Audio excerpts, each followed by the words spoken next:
Hey guys, so in today's video, I wanted to talk about some things that every special ed paraprofessional should consider carrying with them, things you may need for work on a daily basis as a special education paraprofessional.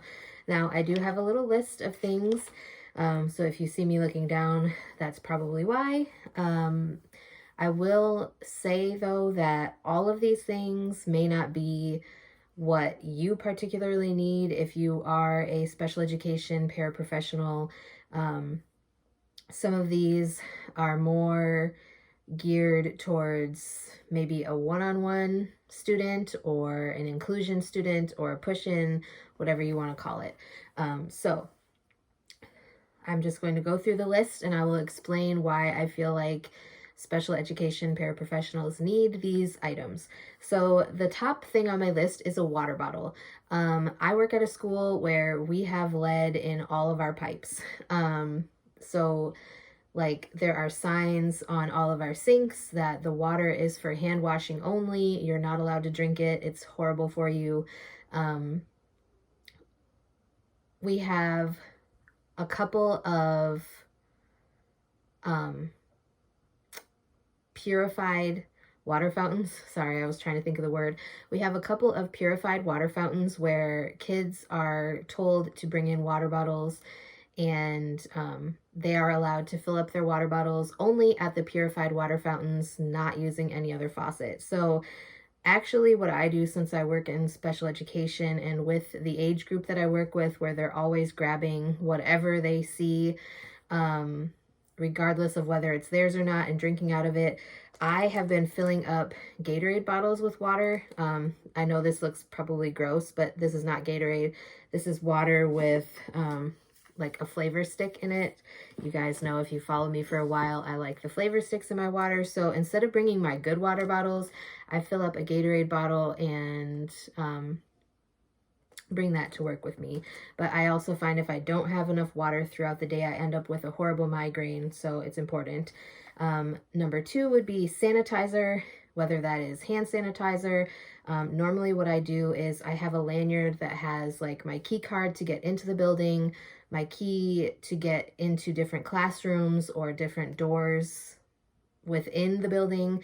And I actually have one of the little things from Bath and Body Works that has like the small sized hand sanitizer like this, that I have clipped right onto my lanyard so that I have it with me all the time. You will see some gross things. You will get spit on. You will get boogers, germs.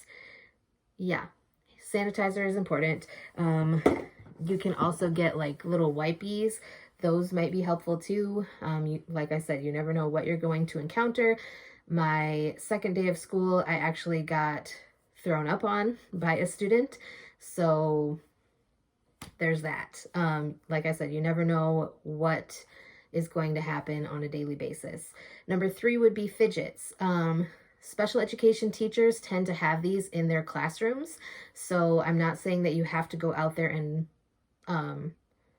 like buy fidgets on your own, but a lot of students in the special education realm do a lot better like focusing on tasks if they have a fidget, or that will help keep them occupied while you're at an assembly or during an activity where other students are trying to pay attention and your student may not be at their level, or they may not be ready for that, but you want to make sure that they are exposed to the information or material that their classmates are.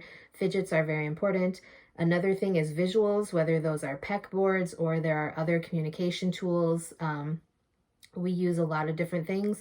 If you guys are interested in more information about that, I can try to show you guys kind of what we use in our ECSE classroom with a couple of our students, because we do have a lot of kids on the autism spectrum who are technically non-speaking. We don't use a lot of PEC boards, but like I said, if you guys are interested in learning more about visuals, I can go and make a whole separate video going more in depth about the visuals and how we are using them, and what other types of communication tools we might be using.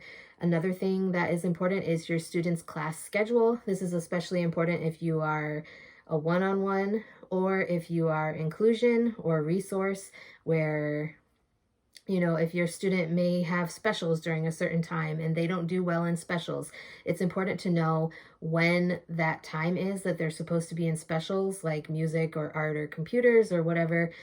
So then you can pull them to a resource room to work on other skills during that time, whatever the case may be. It's important to have that just so then you know what's going on, what time they have recess, what time they eat lunch. Things like that are very important to know. Another one, and I have an exclamation point by these, are keys. Make sure that if you need keys to get into classrooms, that your school has provided you with keys to get into classrooms.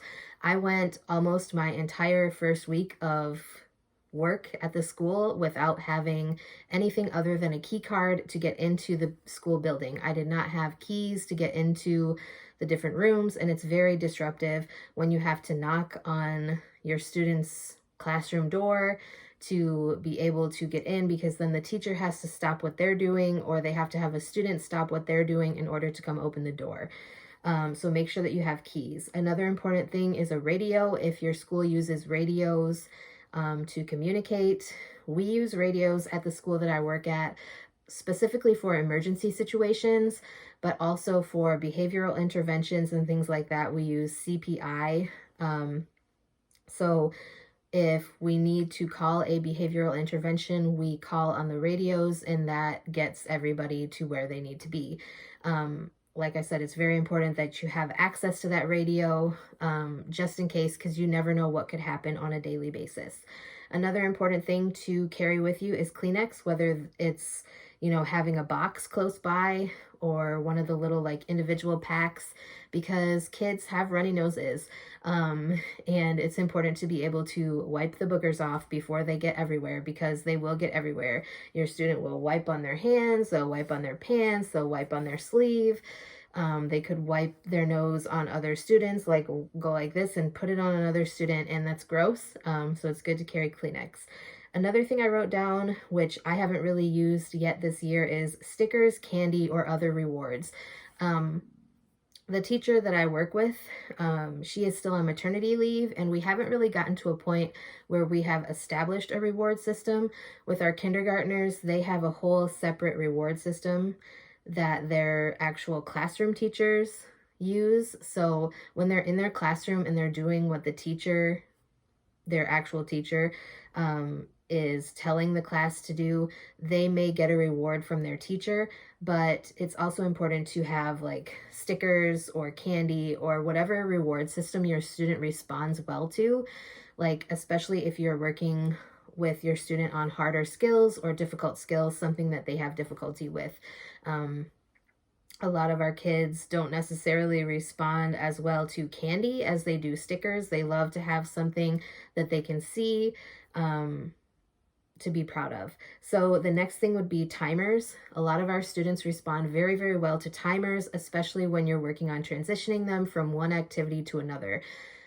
We use a lot of timers, like for recess. We tell them when they have 5 minutes left, and we usually start the timer when they have about 2 minutes left.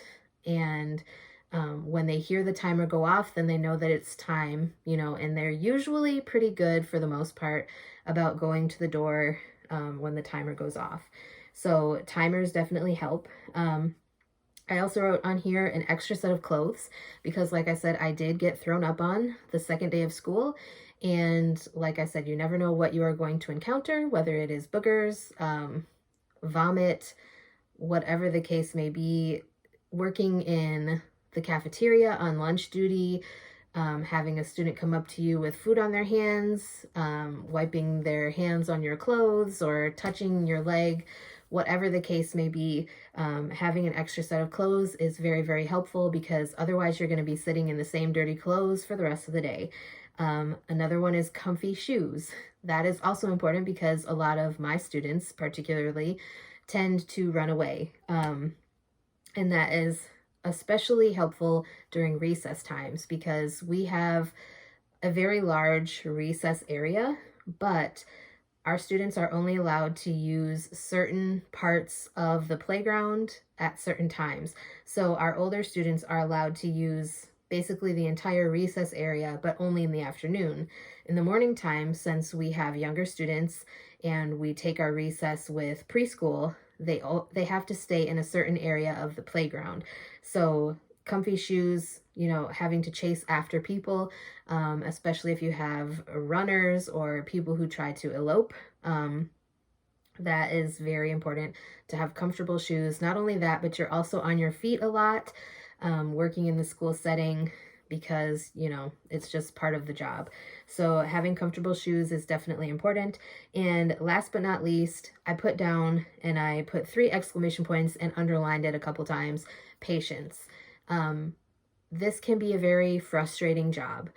And part of that is because of behaviors. Part of that is because you want to see your students succeed, but they may not understand or have any type of grasp on the concepts that you are trying to teach them. And so you have to remember that patience is going to be key. You need to build a strong connection with your students, and you need to be able to help them understand that you are someone that they can trust, and you are someone that cares for them in a way that they can trust you, that they feel like they can lean on you for support if needed. And so patience is going to be a big thing. Behaviors are very, very hard to deal with sometimes. You will have those days where it's just crazy and you look at your coworkers and you're like, I don't even know how I survived that day. I've had a couple of days like that in the past week. And so I just think it's very important to remember that patience is definitely key when you're dealing with students that have special needs. Students in general, but students with special needs particularly tend to have a more difficult time. Their behaviors tend to be a little bit more intense than quote unquote gen ed students. Gen ed meaning students that don't have an IEP or are not utilizing special education services. So just keep in mind that being patient is something that's important. So hopefully this was helpful. If you guys would like more information on anything special education related, things about my special education paraprofessional job, pre-med, CNA, medical assisting, phlebotomy, whatever the case may be, I would be glad to answer your questions. If you have any topics you'd like me to talk about in the future on my channel, please let me know that as well, and I'd be glad to get something filmed for you. And with that being said, that's all I have for today, so I will talk to you guys next time.